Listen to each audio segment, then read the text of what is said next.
있습니다. 사슬에 묶여있던 자가, 무덤에서 살고 있던 그 자가 귀신 들렸던 자인데 그 자를 예수님께서 귀신을 쫓아주시는 일들도 일어났고요. 우리 지난주에 나누었던 말씀도 계속해서 이어지는 말씀 가운데 있지요. 야이로의 딸과 혈루증에 걸렸던 여인들, 예수님께 모두 고침받지 않았습니까? 죽은 자가 다시 살아나지 않았습니까? 이런 일들이 계속해서 이제 이 마가복음 속에서 기록이 되고 있습니다. 그런데 오늘 예수님께서 우리에게 주신 이 말씀은 그 곳을 가기 전의 사건입니다. 그쪽은요, 예수님이 계셨던 지금 이 밟고 있는 갈릴리에서 동쪽에 속하는 곳이었어요. 동쪽이라고 하면 여러분 어떤 곳이냐면 이방인들이 머물던 이방인의 땅이었습니다. 그 땅 가운데 가시기 전에 예수님께서 제자들에게 꼭 필요한 것들을 알려주시는데요. 오늘 말씀을 보면 예수님께서 먼저 제자들에게 그곳으로 건너가자라고 이렇게 말씀을 하십니다. 예수님께서 말씀하시는 건너가자는 권유가 아니에요. 같이 가보겠니? 함께 하겠니? 이것이 아니라 같이 가자, 건너가자라고 이렇게 말씀을 하십니다. 이렇게 명령어로 말씀하셨던 이유는 무엇일까요? 이방의 땅으로 가시기 전에 제자들에게 꼭 필요한 무언가가 있었기 때문에 예수님께서는 오늘 이 제자들에게 함께 가자라고 강요하시면서 말씀하고 계시는 겁니다. 오늘 이 제자들은 이곳에 가기 전에 어떠한 믿음이 필요했었는데요. 오늘 예수님이 그들에게 꼭 깨달아 알게 하시는 것, 그 믿음을 가르쳐 주시기 위해서 오늘 제자들과 함께 건너가자라고 말씀하시는 겁니다. 오늘 예수님께서 이렇게 말씀하시는 가운데 또 시간적인 그런 묘사들이 성경에 기록되어져 있는데 어떻게 묘사되어지고 있습니까? 날이 저물 때라고 묘사되어 있습니다. 여러분, 날이 저무는 것 우리는 하루를 마무리하는 시간과 같지요. 그런데 이 유대인들의 시간으로 하면 날이 저무는 것은 새로운 하루가 시작되는 시점입니다. 그렇기 때문에 오늘 말씀 가운데 새날이 이 예수님과 제자들에게 시작되면서 도대체 어떤 일이 일어났기에, 어떻게 제자들에게 이 시간들이 다가왔기에 오늘 우리가 이 말씀을 통해 깨달아야 하는 것일까요? 또한 우리가 이 말씀을 통하여서 깨닫기를 원하는 것이 있습니다. 제자들뿐만이 아니라 오늘 우리에게도 예수님께서 새날을 허락하셨습니다. 날이 저물 때 우리에게 새롭게 시작하시는 예수님, 새롭게 우리에게 무언가를 주기를 원하시는 그 예수님의 메시지를 오늘 말씀을 통해서 우리가 알기를 원합니다. 여러분들, 오늘 본문 속에 등장하는 장소가 어디입니까? 땅이 아니지요. 네, 물 위에서 이 모든 사건들이 일어나게 됩니다. 큰 광풍이 불고 있는 장소, 복음서에서는요, 호수라고도 이야기를 하고 바다라고도 이야기를 해요. 그래서 모든 사건들이 기록되어져 있는데 보면 어떤 것은 바다라고 하는데 어떤 것은 호수라고 합니다. 여러분, 이 말씀이 기록되어져 있는 히브리어를 한번 보면요, 이전에 그 지명을 한번 보면 히브리어로 이 호수는요, 이 단어를 표현하기를 얌이라고 하는 단어를 사용했어요. 그런데 이 단어의 원뜻을 보니까 바다를 의미하기도 하고 호수를 의미하기도 하는 단어라고 해요. 그래서 이 사람들은 이 얌이라고 하는 단어를 들었을 때 이것이 호수도 될 수 있구나, 이것이 바다도 될 수 있구나, 이렇게 이해를 했던 겁니다. 그래서 이 오늘 물 위에 있는 이 갈릴리, 이 물 위는 호수가 되기도 하고 바다도 되기도 하죠. 그래서 이 사람들은요, 마치 이곳이 바다인 것 같기도 하고 호수인 것 같기도 하는 곳에서 물고기도 잡으며 그 생활들을 이어나갔습니다. 그도 그럴 것이 이 갈릴리 호수가 아주 넓다고 하는데 둘레가 50km 정도가 된대요. 감히 상상하지 못할 정도의 규모죠. 너비는 12km 정도가 된다고 합니다. 그러면 그 당시에 있는 사람들이 이것을 바다다라고 느낄 수 있는 정도의 호수였지요. 작은 호수가 아니라 아주 굉장히 크기 때문에 가도 또 가도 펼쳐지는 곳, 마치 바다 같지 않겠습니까? 그래서 오늘 본문에도요, 바다라고 하는 표현이 기록된 겁니다. 오늘 이 갈릴리 바다는 북쪽에서 내려오는 찬 공기와 남쪽에서 올라오는 뜨거운 공기가 만나서 광풍을 자주 일으킨다고 합니다. 그러니까 여기에 자주 와본 사람도 이 광풍이 언제 일어날지는 아무도 모른다는 거예요. 어느새 이 바람과 바람이 만나서 광풍을 일으키기 때문에 아무리 베테랑이라고 해도 이곳에서 나고 자란 사람이라고 해도 언제 시간에 이때에 광풍이 일어난다 라고 추측할 수 없는 것이죠. 그도 그럴 것이 우리가 보면요. 예수님의 제자들 누가 있었죠? 시몬, 안드레, 야고보, 요한이 있었습니다. 이 사람들 직업이 뭐였습니까? 어부였어요. 어부인 이 사람, 갈릴리 그 호수가 바다가 자기들의 터전이었어요. 그런데도 오늘 이 광풍이 일어날 것을 예측하지 못했습니다. 이 갈릴리 호수는 둘러싸고 있는 도시들이 많았고요. 예수님께서 배를 타고 건너편 동쪽으로 가신다고 하면 이제 거라사 지역으로 가게 되는 겁니다. 그리고 이 지역을 건너자고 말씀하시면서 제자들에게 큰 사건이 일어나게 되죠. 예수님께서 먼저 배에 올라 계셨어요. 그리고 나서 너희들 함께 가자. 바다를 건너가자. 라고 이렇게 말씀을 하여 주시는데 다른 배들도 막 주변에서 그 예수님을 보고 따르려고 하고 있는 그런 상황에서 이제 오늘 놀라운 일이 펼쳐지기 시작합니다. 마가복음 4장 37절에서 38절까지의 말씀 제가 읽어드립니다.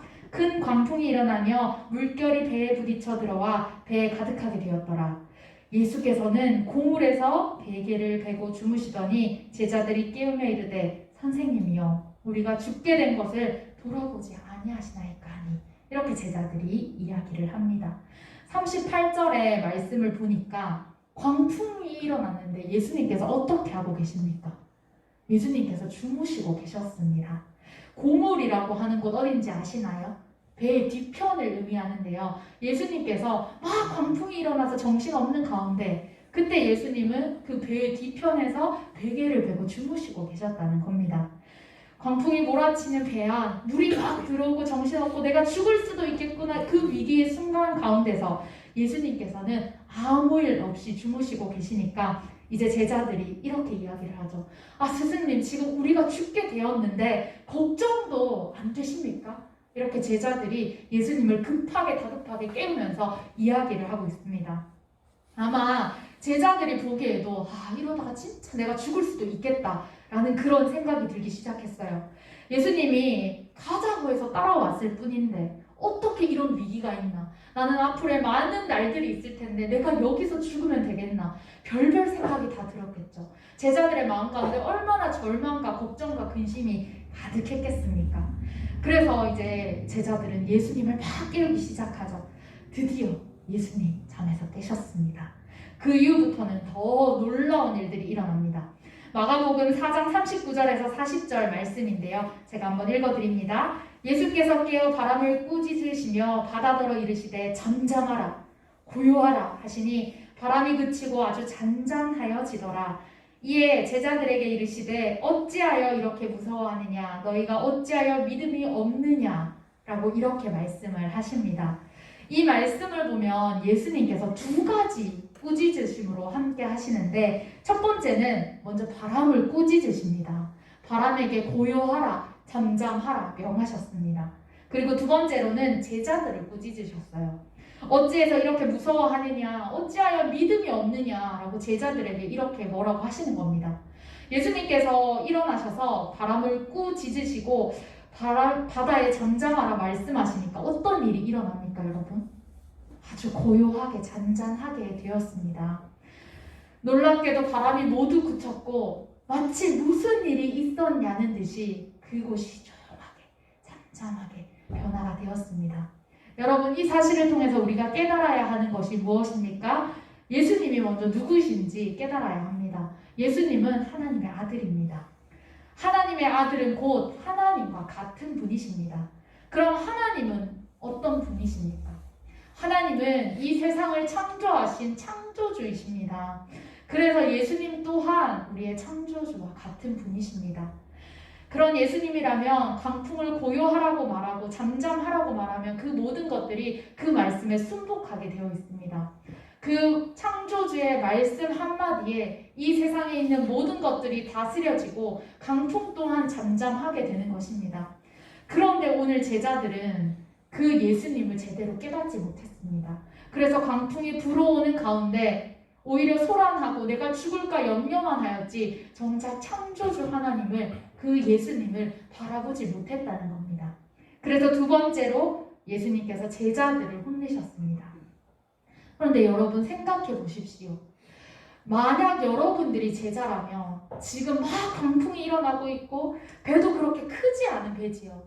막 그곳에서 발을 동동 구르고 물이 들어오고 이제 배가 곧 가라앉을 것 같고 파손될 것 같은데 무서워하는 거 당연하지 않겠습니까? 그런데 예수님께서 왜 무서워하느냐? 이렇게 제자들을 꾸짖으십니다. 이런 너무나도 당연한 상황 가운데 예수님이 꾸짖으시면서 계속해서 한 가지 더 말씀하시는 것이 믿음이 없다라고 이렇게 말씀하시죠. 예수님이 제자들을 꾸짖었을 때 제자들은 이제 이렇게 반응을 합니다. 41절 말씀인데요. 그들이 심히 두려워하여 서로 말하되 그가 누구이기에 바람과 바다도 순종하는가 하였더라 라고 제자들이 이렇게 말합니다. 제자들은 예수님을 따를 때 자신의 재산과 가족과 인간관계와 그 모든 것들을 버리고 따랐던 사람입니다. 그 제자들 너무나도 대단하지 않습니까? 예수님이 오셔서 나를 따르라 했을 때 사실 그 예수님이 누구신지도 잘 몰랐어요. 그런데 자신의 모든 것을 버리고 예수님을 따랐던 사람들이 제자들입니다. 여러분, 여러분이라면 나를 따르라 했을 때 누군지도 모르는 사람 따라갈 수 있겠습니까? 근데 그냥 따라가는 거 아니지요. 그분을 따를 때는 내 재산도 다 포기해야 됐고 내 관계들 모두 포기해야 되겠습니다. 여러분 조금 더 구체적으로 이야기해보면 내가 모아놓은 돈, 적금 통장, 오른 주식, 차, 가족, 여자친구, 남자친구 모든 관계들 버려놓고 가야 된다는 겁니다. 여러분들 만약에 그렇게 나를 따르라 했을 때 가실 수 있겠습니까? 사실 우리에게 너무나도 어려운 일이죠. 그런데 오늘 이 제자들은 어쩌면 나를 따르라 했을 때 그냥 따라갔구나 라고 생각할 수 있지만 그 모든 것들을 포기하고 갔다는 거예요. 예수님을 따랐던 제자들 너무나도 대단하지 않습니까? 그런데 그런 대단했던 제자들이 오늘 말씀을 보니까 모든 걸 다 버리고 떠난 것 같은데 실질적으로 내가 따르는 예수님을 잘 모르는 것 같습니다.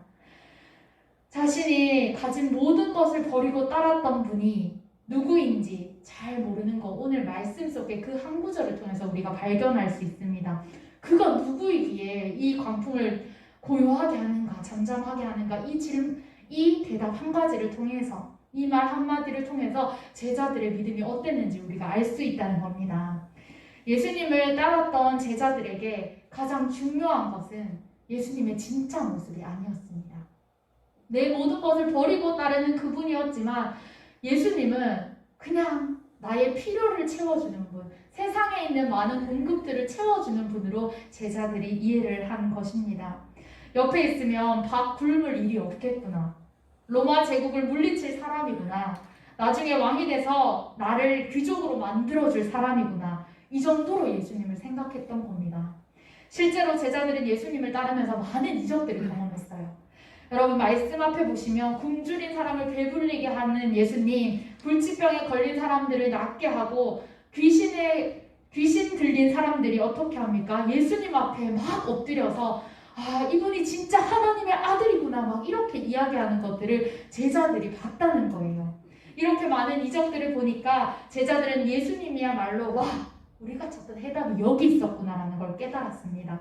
그렇기에 진짜 예수님이 어떤 분인지 사실 그런 관심은 없고 이제 우리를 이런 육체적인 모든 것들 나의 삶 속에 그냥 이 환경들을 바꿔주실 분이구나 라는 것으로 제자들이 이해했다는 것이죠. 실제로 우리 예수님은 어떤 분이었을까요? 요한복음 14장 27절 말씀을 통해서 우리가 예수님을 더 자세히 알기를 원합니다. 요한복음 14장 27절 말씀 제가 읽어드립니다. 평안을 너희에게 끼치노니 곧 나의 평안을 너희에게 주노라. 내가 너희에게 주는 것은 세상이 주는 것과 같지 아니하니라. 너희는 마음에 근심하지도 말고 두려워하지도 말라. 여러분 요한복음 14장 27절에 보면 두 가지 평안이 나옵니다. 첫 번째 평안은 세상이 줄 수 있는 평안이에요. 두 번째 평안은 세상이 줄 수 없는 평안입니다. 제자들은 오늘 예수님께 기대했던 것이 무엇입니까? 세상 누구나 줄 수 있는 평안을 제자들은 예수님에게 기대했습니다.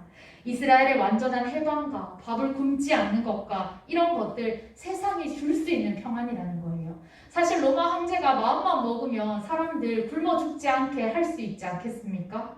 그들 해방시켜 줄 수 있지 않겠습니까? 이 모든 것들은 그냥 세상이 줄 수 있는 평안이라는 거예요. 이렇게 제자들은 풍랑 앞에서 의미 없이 다 무너질 세상의 것들을 붙잡고 예수님이 그냥 세상의 평안을 주시는 분이구나 라고만 생각하면서 예수님을 따랐던 겁니다.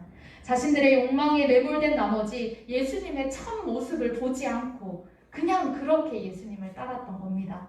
그렇기 때문에 평안 자체이신 예수님께서 함께 하심에도 불구하고 풍랑 가운데 오히려 불안하여 떨면서 자신이 죽을 것을 염려하고 있는 것이 이 제자들의 현실이었던 겁니다. 오늘 우리도 이 제자들의 모습을 보면서 우리의 모습을 좀 돌아보았으면 좋겠습니다. 우리도 예수님을 믿는다고 하지만 예수님보다 예수님께서 주실 것들에 더 관심이 있지는 않습니까? 우리는 좋은 성적, 좋은 직장, 좋은 배우자, 좋은 차, 좋은 옷, 세상이 줄 수 있는 많은 평안에 매달려 사는 것 같습니다. 내가 그 세상이 줄 수 있는 평안에 너무나도 집중한 나머지 마치 예수님께서 그런 세상의 평안을 주는 분으로 착각하고 살지는 않는지 우리가 돌아보기를 소망합니다. 예수님께서는 우리에게 세상이 줄 수 없는 평안을 주신다고 약속해 주셨는데 우리는 그것을 보지 못하고 그냥 내가 원하는 것, 내가 그리는 예수님만 바라보고 있지는 않습니까? 이 모든 것은 세상에 큰 광풍이 오면 한순간에 다 없어지고 무너질 것들입니다. 우리 가운데 광풍처럼 공포와 두려움이 심하게 몰려오게 되면 무너지는 것들, 그런 것들일 뿐입니다. 그와 반대로 예수님께서 우리가 바라는 그 어떤 것과도 바꿀 수 없는 평안을 주신다고 우리에게 말씀하고 계십니다. 오늘 예수님께서 우리에게 세상이 줄 수 없는 평안함을 허락하십니다. 그렇기에 뭐라고 말씀하십니까? 우리에게 근심하지도 말고 두려워하지 말라라고 말씀해 주십니다. 여러분, 우리가 살다 보면 왜 두려운 일이 없겠습니까? 왜 근심할 일이 없겠습니까? 무엇을 입을까, 먹을까 염려하지 말라고 하는데 우리는 당장 이 자리를 떠나기만 해도 무엇을 먹을지 염려하지 않습니까?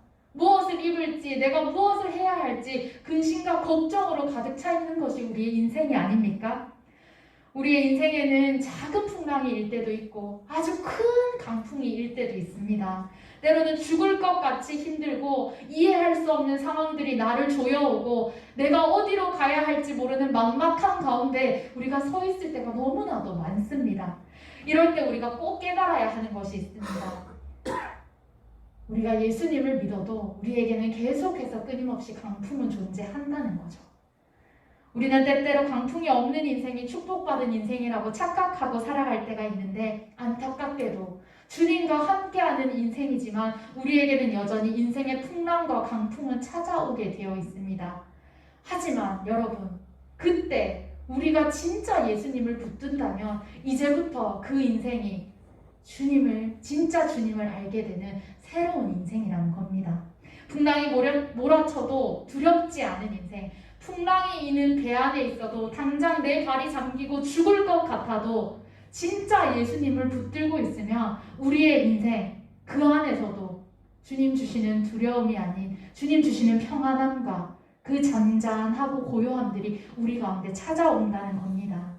주님을 믿음으로 우리가 평안을 누리는 삶을 살기를 오늘 주님께서는 우리에게 원하고 계시기 때문입니다. 오늘 제자들이 광풍을 만난 배 위에서 있었던 것처럼 우리에게도 사람이 해결할 수 없는, 어떻게 할 수 없는 상황들은 계속해서 찾아오지만 우리가 창조주이신 예수 그리스도를 다시 한번 바라보시고 우리 삶의 주권자이신 그 주님을 바로 알고 그분을 의지하고 나간다면 이제 우리는 이미 우리에게 평안을 주셨다라고 말씀하시는 주님과 함께 그 강풍 속에서도 다시 한번 주님 주시는 모든 것들로 평안함을 누리며 살아갈 수 있게 되는 것입니다. 오늘 여러분의 믿음을 점검합시다. 풍랑이 찾아온다 할지라도 우리를 고요케 하시고 잠잠케 하시는 그 주님 앞에 우리의 믿음을 다시 한번 드리기를 소망합니다. 지금도 우리 가운데 함께 하시는 주님께서 여러분들에게 물으시고 도전하십니다. 오늘 이 도전 앞에 여러분들의 믿음을 내어놓으시고 광풍 속에서도 주님과 함께 평안함으로 이 세상에 한 걸음 한 걸음을 당당하게 살아갈 수 있는 우리 되기를 소망합니다. 함께 기도하겠습니다. 하나님 감사합니다. 우리 인생에 광풍과 같은 풍랑이 찾아올 때 감사할 수 있는 것은 예수님께서 우리와 함께 하시고 예수님이 그 모든 것을 잠잠하라 명하시면 그 모든 문제들이 잠잠하여지기 때문입니다. 하나님, 우리가 예수님을 믿을 때 이 세상의 풍랑에 사라져버릴 것들, 없어져 버릴 것들에 목매지 않게 하시고 온전히 우리를 채우시는 그 예수 그리스도 한 분만을 붙들고 살아갈 수 있는 믿음을 더하여 주시옵소서. 우리의 창조주 되시고 주권자 되신 예수 그리스도의 이름으로 기도드립니다.